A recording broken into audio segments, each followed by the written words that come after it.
So dear student, now we will discuss some more ratios. और आज के ratio होंगे अभी अपने, एक तो stock turnover ratio, stock turnover ratio जिसकी फॉर्मूला है कॉस्ट ऑफ गुड्स सोल्ड मतलब COGS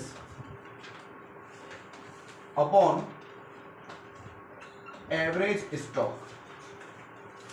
COGS अपॉन, अब COGS नहीं दिया तो आप सबको मालूम ही है, आप ग्रॉस प्रॉफिट रेशियो में सीख के आए हो। COGS की तीन फॉर्मूला है, एक तो सेल माइनस ग्रॉस प्रॉफिट, एक opening stock plus purchase related expense minus closing stock, और अगर हमें कॉस्ट ऑफ गुड्स कंज्यूम दिया हो तो cost of goods sold equal to cost of goods consume plus purchase related expense. अब ये average stock क्या है?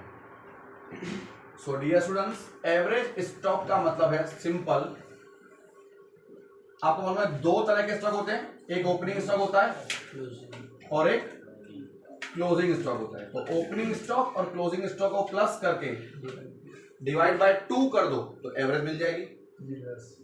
इजी? क्लियर? तो इस समय इतना ही इस फॉर्मूला में। और सेकंड फॉर्मूला डिस्कस करेंगे हम, working capital turnover, working capital जिसकी फॉर्मूला है sales upon working capital. Sales तो आपको मालूम है, अगर नहीं दिया हो तो कॉस्ट ऑफ गुड्स सोल्ड में ग्रॉस प्रॉफिट प्लस कर दो, और कोई रास्ता नहीं है। वर्किंग कैपिटल क्या होता है? तो वर्किंग कैपिटल आपको फाइंड आउट करना पड़ेगा हमेशा current assets minus current liability, current assets minus current, जो बिजनेस की करंट एसेट्स है उसमें करंट लायबिलिटी माइनस कर दो तो डिफरेंस आएगा, वो क्या आएगा? Working capital. ओके, तो डिस्कस करेंगे सम्स, कुछ सम तुम सॉल्व करोगे। देखो पेज नंबर 237 मीन 238 पे आ जाओ। मैं आपको थोड़े इलस्ट्रेशन डिस्कस कर रहा हूं बिकॉज उसमें कुछ अच्छी चीजें हैं, इसीलिए इलस्ट्रेशन 24 आप खुद करना, क्योंकि देखो क्लियरली आपको सेल्स दिया है, ग्रॉस प्रॉफिट दिया है, ओपनिंग स्टॉक दिया है, क्लोजिंग स्टॉक दिया है। अब आपको ढूंढना है स्टॉक टर्नओवर, तो तुम पहले क्या लिखोगे? फॉर्मूला, सिर्फ सम पे ध्यान दो, स्टॉक टर्नओवर करो cost of sale upon average stock. अब बताओ कॉस्ट ऑफ सेल इस सम में कैसे मिलेगा? कॉस्ट ऑफ सेल नहीं दिया है तो sales minus gross profit. Average stock कैसे मिलेगा? Opening stock plus closing stock divide by 2। वो सब मेंशन करना, दिखाना, जैसे आप बार वर्किंग दिखाते हो, और वैल्यू पुट अप करो। इजी? क्लियर? उसके बाद आगे स्टॉक टर्नओवर, वापिस से बताओ इसमें तुम्हारे पास कॉस्ट ऑफ गुड्स सोल्ड कैसे आएगा? आपको ओपनिंग स्टॉक दिया है, परचेज दिया है, क्लोजिंग स्टॉक दिया है और परचेज एक्सपेंस दिया है। Opening stock plus purchase expense minus closing stock मालूम ही है, और एवरेज स्टॉक भी मालूम भी है, opening plus closing divide by 2। अब प्रीवियस लेक्चर में तुमने ये सीखा कि अगर किसी फॉर्मूला में इनटू 100 है तो आप आंसर को परसेंटेज की साइन देते हो। करंट एसेट्स और करंट लायबिलिटी में कुछ भी नहीं था तो इस टू 1 लिखते हो। ध्यान रखना इसमें भी इनटू में कुछ नहीं है, लेकिन ये फॉर्मूला के अंदर एक वर्ड आ रहा है, क्या? टर्नओवर। टर्नओवर जो होता है वो टाइम्स में होता है। किसमें होता है? भाई कितने टाइम्स टर्नओवर हुआ? 2 टाइम 3 टाइम। तो जो आंसर आए उसमें टाइम्स वर्ड लिखना। 6 आंसर आए तो 6 टाइम्स, 3 आंसर आए तो 3 टाइम्स। मालूम पड़ गया? बाकी है बिल्कुल सिंपल ही, कोई भी कॉस्ट ऑफ गुड्स सोल्ड तुम अच्छी तरह जानते हो, बराबर।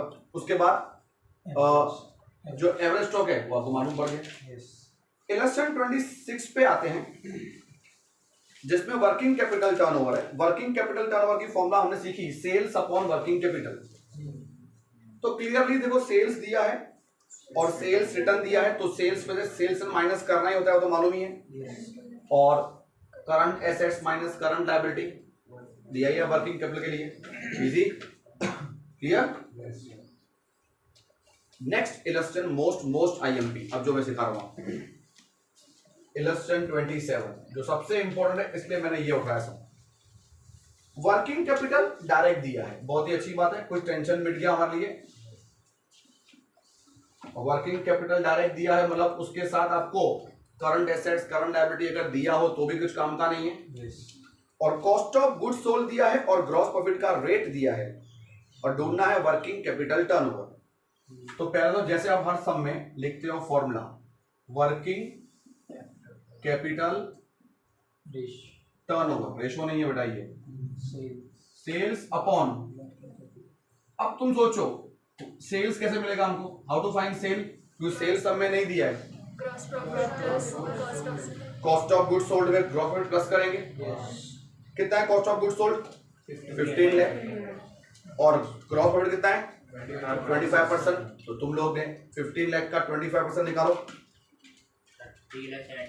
बराबर, गलत है, इसलिए ये सब इंपॉर्टेंट है।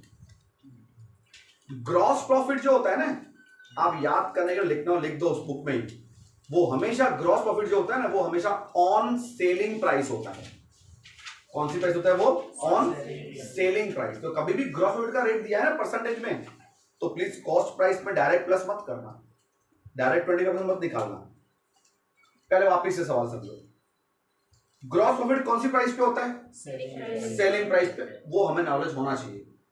ग्रॉस, अगर मैं यहां पे ऐसा लिख के दूं ना gross profit 25% on cost, on sum में लिख के दूं ना, जो सम्स में ऐसा है डायरेक्टली 25% जैसे आपने अभी निकाला, निकाल के प्लस कर देना, कोई दिक्कत नहीं। लेकिन अगर खाली ग्रॉस प्रॉफिट लिखा है तो प्लस मत करना, क्योंकि ग्रॉस प्रॉफिट का रेट किसके ऊपर होता है, सेलिंग प्राइस पे। और तुम लोग परसेंटेज जो निकाल रहे हो किसका निकाल रहे हो, कॉस्ट प्राइस का। तो कैसे हो, परसेंटेज दिया है सेलिंग प्राइस का और तुम निकाल रहे हो किसके ऊपर, तो नहीं चलेगा बेटा इस तरह से। तो सेलिंग प्राइस नहीं दी है तो आपको सीखा होगा 11th में आपने, सपोज सेलिंग प्राइस जो है वो 100 रुपीज है। अब सेलिंग प्राइस 100 रुपीज है तो उसमें से ग्रॉस प्रॉफिट माइनस होगा, तो 75 रुपीज की कौन सी प्राइस आएगी, कॉस्ट। सेलिंग प्राइस मतलब क्या होता है, जिसमें प्रॉफिट ऐड होता है ऑलरेडी, प्रॉफिट माइनस किया, क्या है 25 हमारा कॉस्ट है। अब हम टर्म बनाएंगे कि if cost is 75 then sale is 100, then if cost is what, cost price क्या दी है, cost of goods sold 15 lakh, then what will be selling price, आपको क्रॉस इनटू करना आएगा ही, 20 लाख रुपीस की सेलिंग प्राइस है भाई हमारी, समझे। No need to use the formula, ये फॉर्मेट करना पड़ेगा, बिकॉज फिर से बोलता हूं भूलना मत इस सम को, ये किसके ऊपर है, ग्रॉस प्रॉफिट किसके ऊपर है, सेल के ऊपर, सेल के ऊपर है। इसलिए सपोज सेल इज, अगर ग्रॉस प्रॉफिट किसके ऊपर होता, कॉस्ट पे होता, तो हम क्या करते, ये कुछ भी नहीं करते, हम लिखते फॉर्मूला जो लिखते हैं, sale equal to cost price, cost of goods sold plus profit, 15 lakh plus उसका ही 25% निकाल के हम प्लस कर लेते हैं। अंडरस्टूड। अब आपका वर्किंग कैपिटल टर्नओवर, सेल्स की फिगर आ गई कितनी, 20 lakh divide by working capital समय दिया है 3 लाख, आंसर इज 6.7। और क्या लिखना है यहाँ पे आपको, टाइम्स, क्या लिखना है यहाँ पे आपको, टाइम्स। क्लियर बेटा।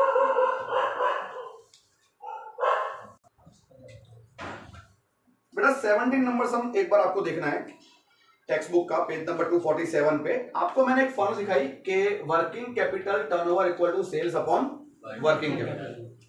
अब 17 नंबर सम में लिखा है टेक्स्ट बुक में, calculate working capital turnover ratio based on sales and cost of cell.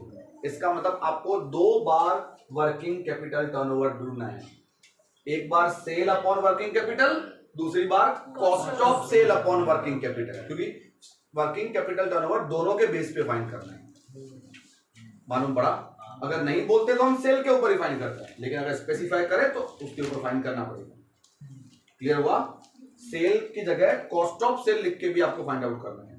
तो देखो इस समय आपको कॉस्ट ऑफ सेल दिया हुआ है, non current assets, non current liability, current assets, current liability और ग्रॉस प्रॉफिट। तो पहले जब तुम सेल्स के ऊपर फाइंड करोगे तो सेल ढूंढना पड़ेगा, तो sale equal to cost of sale plus gross profit, easy.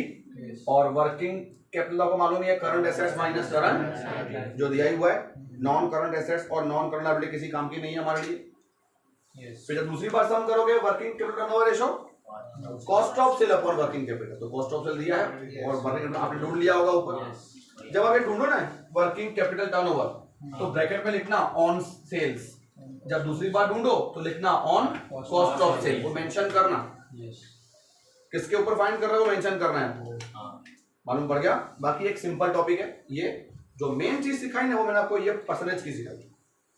Gross profit का रेट दिया है, ग्रॉस प्रॉफिट का रेट हमेशा किसके ऊपर होता है, सेलिंग प्राइस के ऊपर। तो अगर तुम सेल में से माइनस कर रहे हो तो तुम परसेंटेज डायरेक्ट निकाल दो, क्योंकि सेल के ऊपर ही परसेंटेज निकाल सकते हो। लेकिन अगर कॉस्ट प्राइस दी है और आपको ग्रॉस प्रॉफिट की जरूरत पड़ रही है, तो suppose selling price is 100 minus gross profit 25, तो कॉस्ट 75, फिर टर्म बना के आपको सेल ढूंढना है। क्लियर बेटा, all of you, note down.